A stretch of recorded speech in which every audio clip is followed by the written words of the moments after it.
as someone who's now been at that point, and also as someone who's signed an extension, I'll take the latter.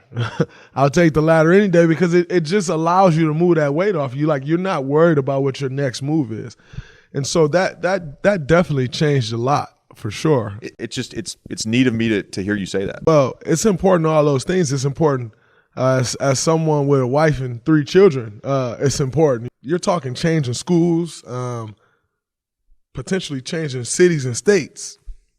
To lock that in, and like you said, certainty, I think, is the big word. No one loves the unknown. That's free agency. I mean, free agency can be held up for 6 days because everyone's waiting on one guy to sign, right? Like, that is the uncertainty of free agency.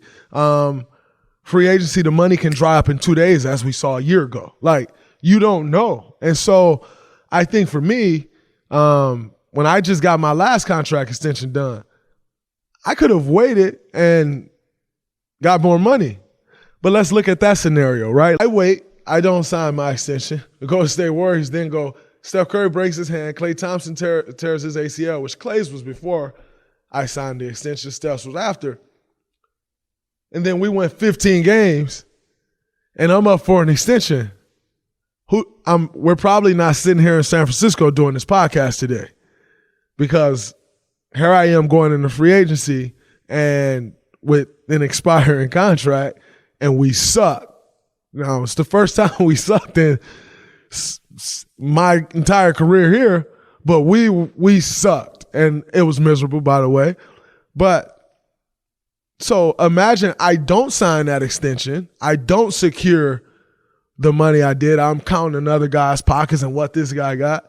Then all of a sudden you're looking at a totally different scenario of possibly hoping I got the same deal I got somewhere else, but definitely getting it somewhere else and not hearing. I didn't want that, which is why I locked myself in. But most guys don't. Do you feel like the younger generation is learning the lessons that you guys have gone through? The hard way. And why I say the hard, the young guys don't listen. Like, these young guys today, these young guys are out of their minds. Like, they don't listen. They think they got it all figured out.